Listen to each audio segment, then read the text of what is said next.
Après avoir fait le tour du monde de New York à Tokyo en passant par Londres, le voici en Belgique. Pour cette première édition, plus de 90 participants, principalement belges mais aussi internationaux, déploient leur talent à Bruxelles. Pourquoi Bruxelles? Tout simplement parce que Bruxelles est capitale pour le chocolat.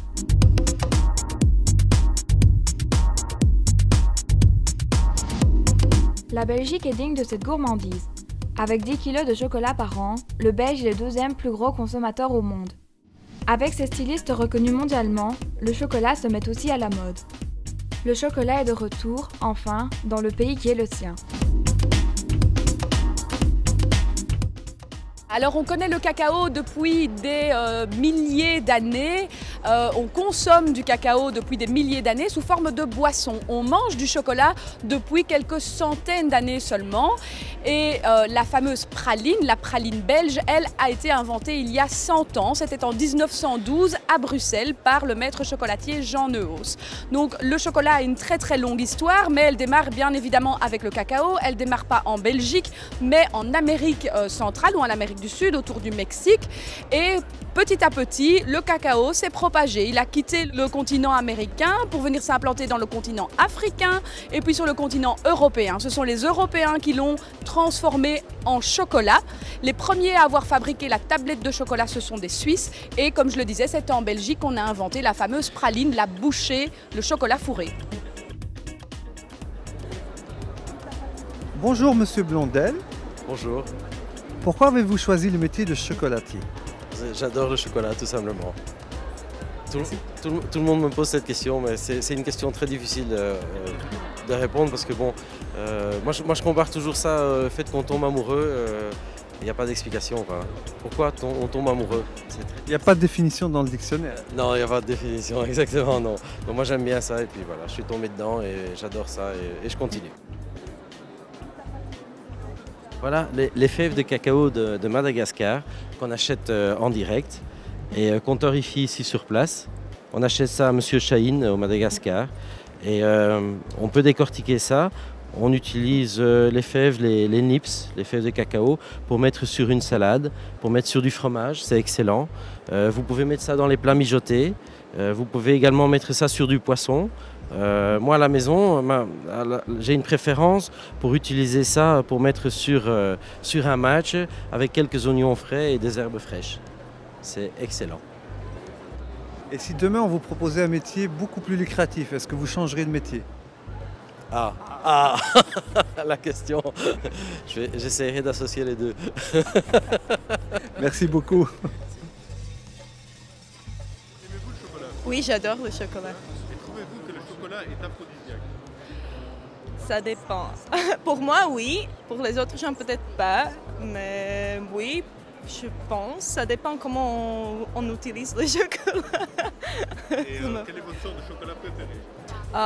Le plus noir possible. Bonjour Monsieur Powell. Bonjour. Pourquoi avez-vous choisi ce métier de chocolatier? Mais moi je ne suis pas chocolatier du tout. Ah oui, exactement. On est bien au salon du chocolat. Tout à fait, tout à fait.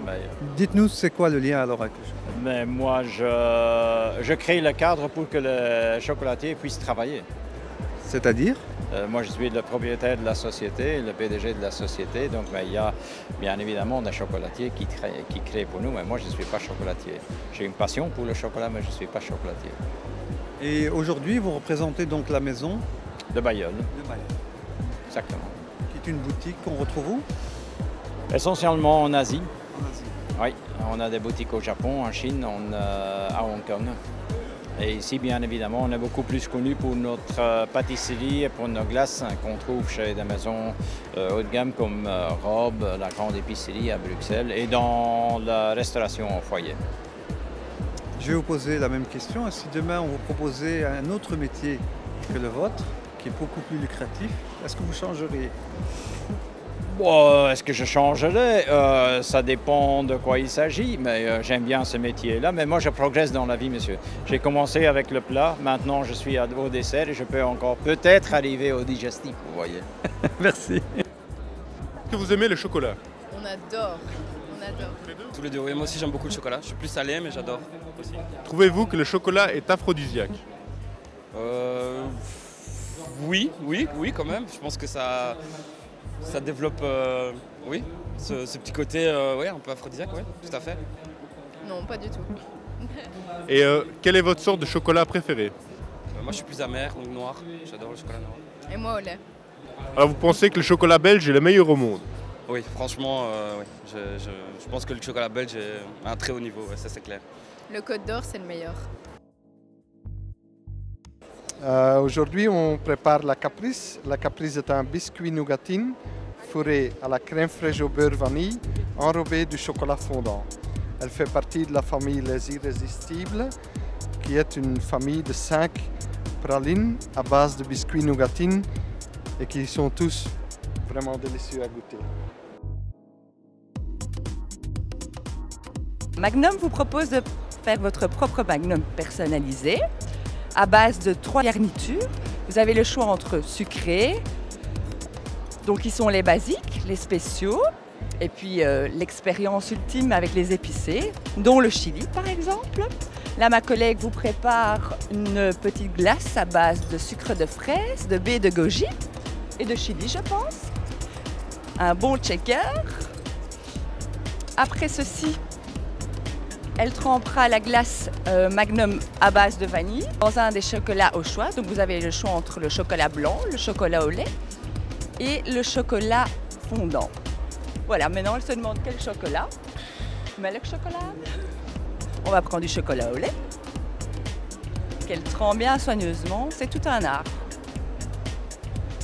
Parce qu'il ne faut pas oublier que le chocolat ne peut pas durcir avant qu'on mette toutes les petites garnitures que vous aviez choisies auparavant. Voilà. Et alors, l'avant-dernière étape, c'est une petite décoration de lignes de chocolat qui traversent le Magnum pour enfin finir avec le petit M de Magnum que vous verrez enfin de la dernière étape. C'est la géant du Gers au Piémont, noisette Piémont, et je fais des cornets dorés de Neos. Did you find that the Belgian chocolate is the best chocolate in the world? Yeah. Very great. Yeah, and how various kind of chocolate and a lot of taste. I love chocolate. Chocolate is so special in Belgium. If it's another place in the world, maybe we will not try. But it's in Belgium, you need to try the chocolate here. Yeah. J'ai choisi le métier de chocolatier parce qu'au départ je suis pâtissier et que dans la pâtisserie belge effectivement on fait beaucoup de pâtisserie au chocolat et donc de fil en aiguille avec les concours où j'avais fait de bons résultats en termes de chocolaterie, de pralines, etc. Je me suis dit simplement je vais créer ma propre gamme de pralines et c'est comme ça qu'est venue la passion du chocolat et que j'ai lancé ma gamme de chocolat il y a maintenant 12 ans. Alors pour ce qui est de mon métier, je ne changerai pas mon métier pour rien au monde, puisque c'est un métier de passion, donc on vit de sa passion et on n'a pas l'impression de se lever pour aller travailler, mais pour s'amuser. Donc je ne changerai certainement pas mon métier de chocolatier, même pour gagner plus.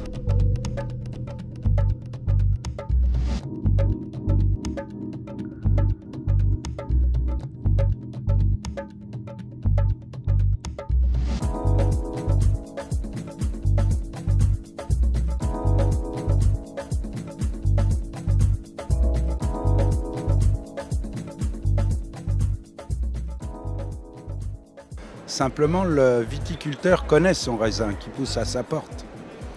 Là, on a affaire à des viticulteurs qui n'ont jamais vu de raisin, puisque les chocolatiers, le cacao pousse à 10 000 km de chez eux. Donc, on a beaucoup travaillé sur les appellations, exactement comme le vin, sur des crus de cacao. On a essayé de faire émerger des appellations de provenance de différents pays. On a lié des contacts avec les producteurs, on les a mis en rapport avec les chocolatiers. Beaucoup n'avaient pas besoin de nous pour ça, mais il y a 20 ans, c'était pas si évident. Le chocolat est un produit divin qu'on commence seulement à découvrir. Bonjour Sylvie. Bonjour. Nous sommes ici au premier salon du chocolat en Belgique, mais auparavant vous en avez organisé d'autres. Alors environ 180 dans le monde en 20 ans et En fait, le Salon du chocolat est né en France il y a une vingtaine d'années sur une idée toute simple, c'est que tout le monde mange du chocolat et il n'existait aucun événement consacré à ce produit qu'est le chocolat, qui est un produit de plaisir, un luxe accessible, un lien entre les hommes et il fallait le créer. Et nous avons attendu 20 ans avant de venir à Bruxelles, tout simplement, vous n'allez peut-être pas le croire, parce que nous n'osions pas. Nous n'osions pas venir parce que la Belgique est le pays du chocolat, que Bruxelles est un salon du chocolat en soi, il y a des chocolatiers partout. Et voilà, et puis les chocolatiers nous ont dit venez, les grands opérateurs chocolatiers, grands artisans, grands industriels qui nous accompagnent partout dans le monde. Nous étions encore avec eux la semaine dernière au Japon, la semaine d'avant à Séoul, et ils nous ont dit il faut venir à Bruxelles, et nous voilà, et j'en suis avec François Jantet absolument ravie parce que nous avons eu un accueil exceptionnel. Et maintenant, on est à 2 jours du salon. Quelle est la température pour une première en Belgique? Alors écoutez, on se rapproche du Brésil, hein, ça chauffe.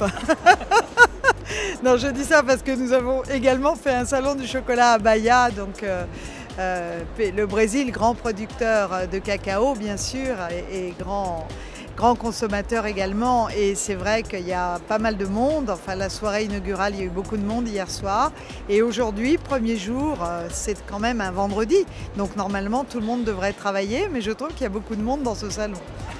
C'est beaucoup.